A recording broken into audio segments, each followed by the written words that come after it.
1, 2, 3, let's go. Wednesday afternoon, hoping you will tune into our show. That's strange, very strange. And what's your take on this, Trevor? Sorry? We can't pin it down to anything. What is your take on what she just said about Valentine's Day having a position? Now, normally I agree wholeheartedly with everything Gladys says. Let me say that, Gladys. But on this occasion, your earlier comment I disagree with. You say, and we all would agree, I guess, that love doesn't need to be singled out as on a separate day.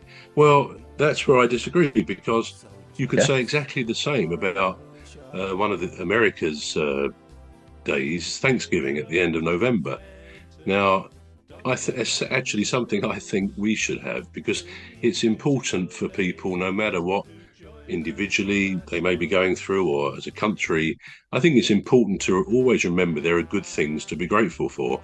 And I think Thanksgiving is an opportunity for Americans. They make a bit of a weekend of it, just to be together with families, probably a bigger event in many ways than their Christmas. But I think it's a great thing to have, a Thanksgiving weekend.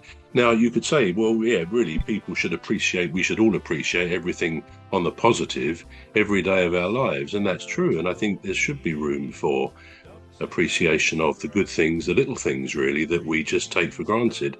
But I do think to mark it, as a one day or one weekend event, just raises it in the national psyche.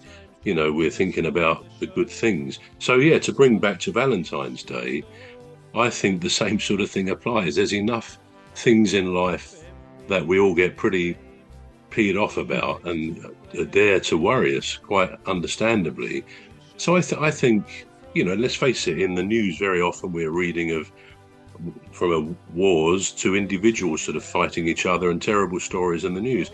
So it's good to say, hang on a minute, let's just reset and think about what humanity should be about. So if St. Valentine's Day, okay, it's a bit more superficial than that, but if it is a day for people to express their love in a present or a card to a loved one, then I think that's a very good thing. So that is, how I see that. I couldn't disagree with that. I mean, personally,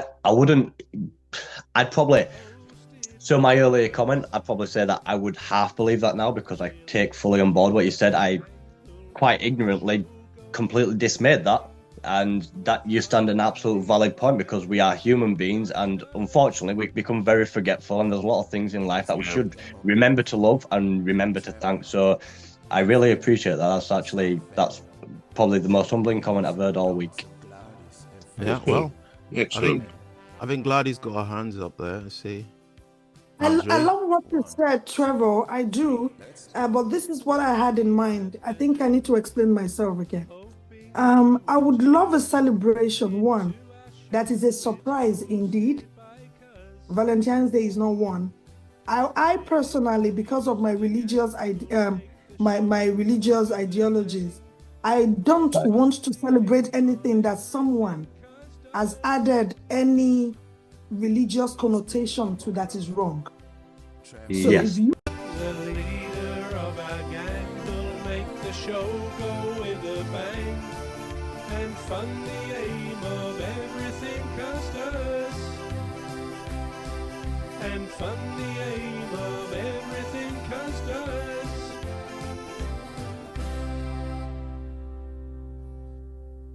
there is not one. I personally, because of my religious my religious ideologies, I don't want to celebrate anything that someone has added any religious connotation to that is wrong. So if you want me to celebrate anything, tell me to celebrate and I understand.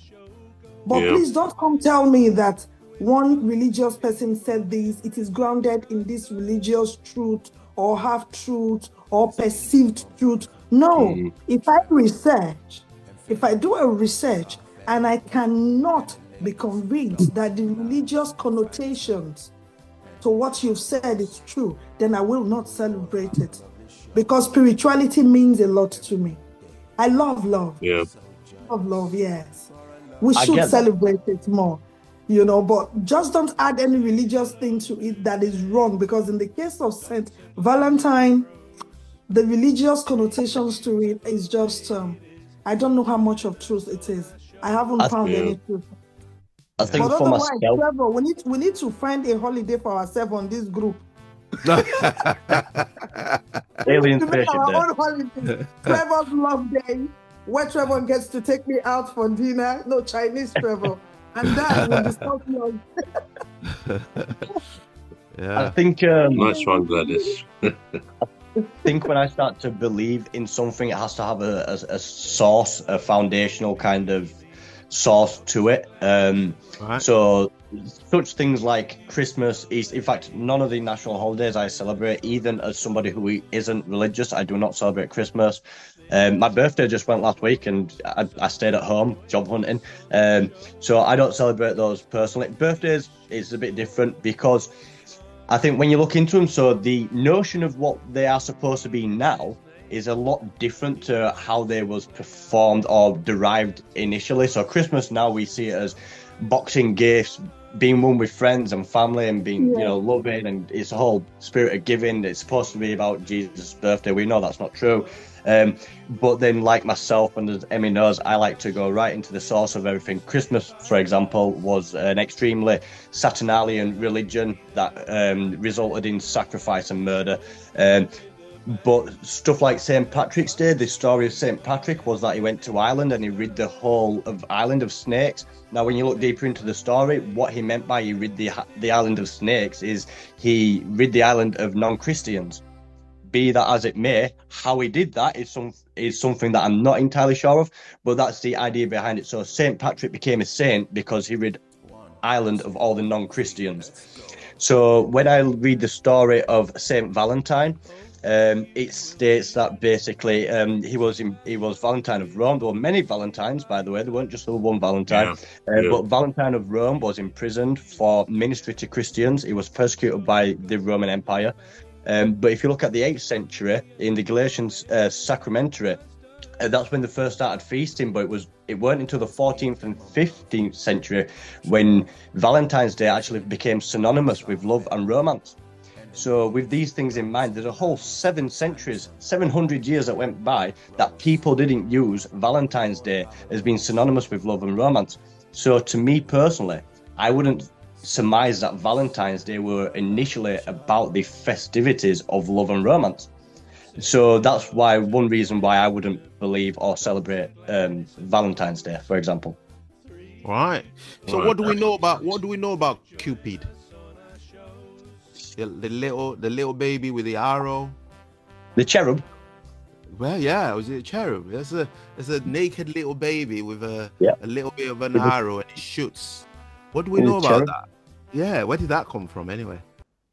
I believe they was known as the Harpies to start with, and they were the third down from the highest orchestra of angels.